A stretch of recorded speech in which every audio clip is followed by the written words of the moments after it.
Olá, sejam bem-vindos ao meu canal no YouTube. Eu sou o professor Leonardo Saraiva, comentando a Constituição Federal de 1988. Estamos no artigo 118 e 119 e vamos iniciar o nosso estudo sobre a competência da Justiça Eleitoral. Essa aula tem como tema a composição do Tribunal Superior Eleitoral. O artigo 118 ele vai trazer o seguinte texto: são órgãos da Justiça Eleitoral. Inciso 1º, o TSE. Segundo, os TREs. Terceiro, os juízes eleitorais. E inciso 4º, as juntas eleitorais. Então, nós temos as juntas eleitorais e os juízes eleitorais funcionando na primeira instância. Depois, os TREs, mais acima, o Tribunal Superior Eleitoral. E segundo o nosso organograma, pode haver a possibilidade também de recurso para o Supremo Tribunal Federal. Veja que não há dificuldade no artigo 118 da Constituição. E lembre-se que a Justiça Eleitoral ela é uma justiça especializada. Ela integra o Poder Judiciário da União. E ela também é a única que não possui um quadro próprio de magistrados. Nós vamos aprender que os integrantes da Justiça Eleitoral pertencem a outros órgãos do Poder Judiciário. E temos ainda na composição membros oriundos da classe dos advogados. Nós vamos aprender que no TSE nós podemos ter 2 advogados, também no TRE, além dos suplentes. É verdade, além destes, nós vamos ter os suplentes. Isso porque, em alguns julgamentos, é necessário a totalidade dos membros. Então, quando o membro não pode comparecer, por algum motivo, o suplente é chamado para poder compor e, então, o julgamento ser efetuado. Mas isso é tema para uma próxima aula. Nesta videoaula, vamos nos ater ao que é cobrado em prova. No 118, literal, note que o inciso 3º e 4º vai trazer os juízes eleitorais e vai trazer também as juntas eleitorais, perfeito? E vamos adiante. 119, o Tribunal Superior Eleitoral compor-se-á no mínimo de 7 membros escolhidos. E vão vir aqui os incisos. Um destaque importante a se fazer. Há quem defenda que esse no mínimo, na verdade, é obrigatório, 7 membros, porque a Constituição já vai delimitar quem serão esses membros. E seria necessário uma alteração legislativa, uma emenda constitucional, na verdade, para alterar o texto da Constituição e aí sim poder aumentar o número de membros.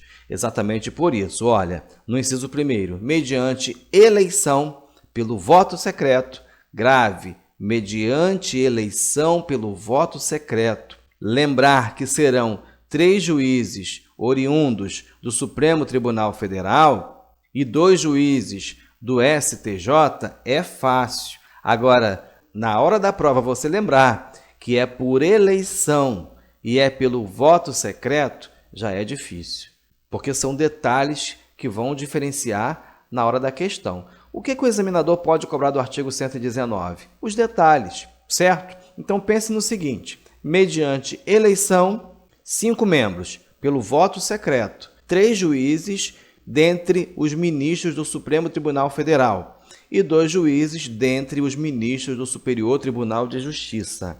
Essa é a composição. Sobram 2 vagas. No inciso 2º, por nomeação do presidente da República, 2 juízes dentre 6 advogados de notável saber jurídico e idoneidade moral indicados pelo Supremo Tribunal Federal. Parece simples, não é verdade? Vou continuar a leitura e daqui a pouco a gente faz os apontamentos. Parágrafo único. O Tribunal Superior Eleitoral elegerá seu presidente e o vice-presidente dentre os ministros do Supremo Tribunal Federal e o corregedor eleitoral dentre os ministros do Superior Tribunal de Justiça. Então, preste atenção no seguinte. Inciso 1º, mediante eleição, nós teremos a linha A, 3 juízes dentre os ministros do Supremo Tribunal Federal. Desses ministros do Supremo Tribunal Federal, um será o presidente e outro será o vice-presidente. E o 3º ministro do Supremo Tribunal Federal será o quê, professor? Será apenas membro. Obrigatoriamente membro. Por quê? O corregedor eleitoral será eleito dentre os 2 ministros do Superior Tribunal de Justiça. É o parágrafo único. No inciso 2º, você vai ver o seguinte, que a nomeação é feita pelo presidente da República, dentre 6 advogados, serão escolhidos 2, de notável saber jurídico e idoneidade moral, indicados pelo STF. Preste atenção na literalidade do texto. Na prática, a OAB vai mandar 2 listas tríplices para o STF e o STF vai indicar. Na prática, essa lista de 6 são 2 listas tríplices, mas você pode entender da seguinte forma: a lista é sêxtupla. Do primeiro ao terceiro será escolhido 1, do quarto ao sexto será escolhido mais 1. Não pode ser escolhido ali o primeiro e o segundo, por exemplo, da lista. Na verdade, então, se trata de 2 listas tríplices, mas para a sua prova, entenda o texto. Eu estou explicando como funciona na prática, mas o texto é o que vai ser cobrado para você. Nomeados por quem? Pelo presidente da República. Precisa da sabatina do Senado Federal? Não. Quais são os requisitos? Ser advogado, de notável saber jurídico e idoneidade moral. Está falando alguma coisa de idade? Idade mínima de ingresso, máxima de ingresso? Não.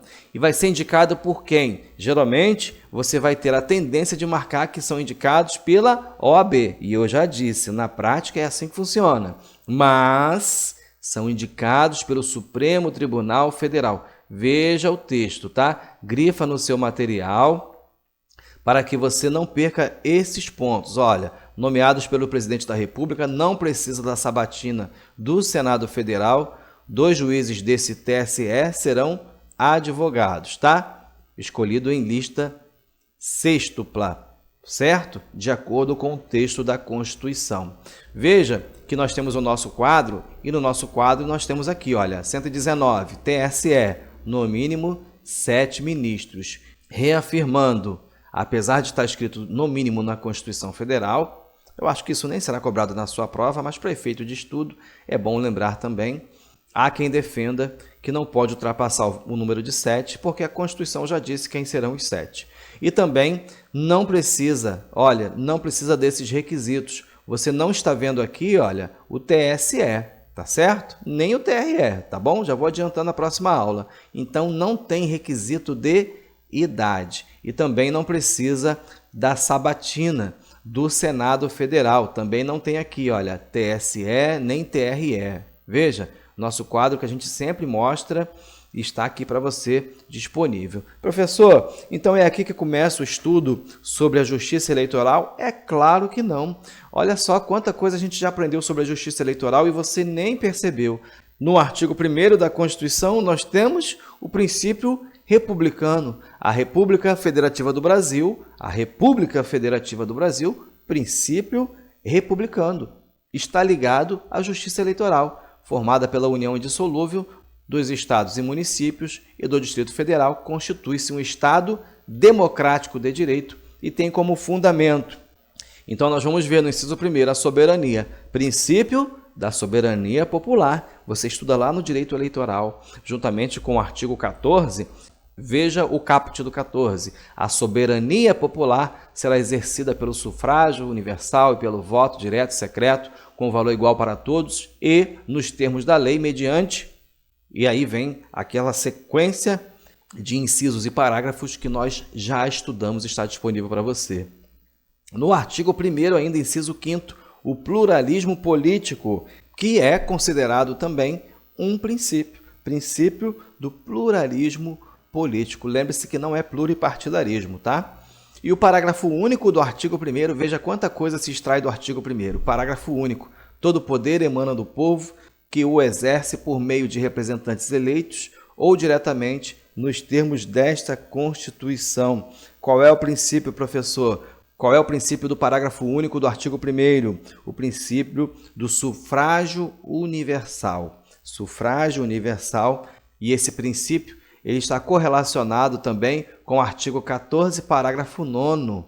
Artigo 14, parágrafo 9º, nós também já estudamos. Ah, professor, eu pensei que agora começasse o estudo da Justiça Eleitoral. Não é verdade. Temos diversos artigos na Constituição que nós já estudamos, que tratam da justiça eleitoral. O parágrafo 9º do artigo 14, você acha uma série de princípios. Veja o seguinte, olha, o princípio da probidade administrativa, da moralidade, está aqui também no parágrafo 9º do artigo 14. Alguns vão considerar como moralidade para exercício do mandato, ok? Importante princípio. E veja que estudar a Constituição Federal te dá uma série de vantagens em relação às matérias de prova. A Constituição verdadeiramente é um estudo que direciona o candidato em diversas questões de prova. Saber a Constituição Federal auxilia muito para resolver questões de prova. Nós temos também aqui o princípio da legitimidade das eleições, está aqui no parágrafo 9º. E no caput, o princípio da isonomia. Veja que o voto tem valor igual para todos. É só uma palhinha, nós já estudamos o artigo 14, mas sempre há pontos a acrescentar e é bom, serve para você como uma revisão. A matéria de direito eleitoral está cada vez mais em voga. Cada vez mais está sendo cobrada em concursos. Não é mais como antigamente, tá? Você precisa se dedicar e aprender para conquistar a tão sonhada vaga. Na próxima aula, artigo 120, vamos falar sobre a composição dos tribunais regionais eleitorais. Chegamos ao fim. Se você gostou, curta, compartilhe, se inscreva no canal e Deus abençoe você.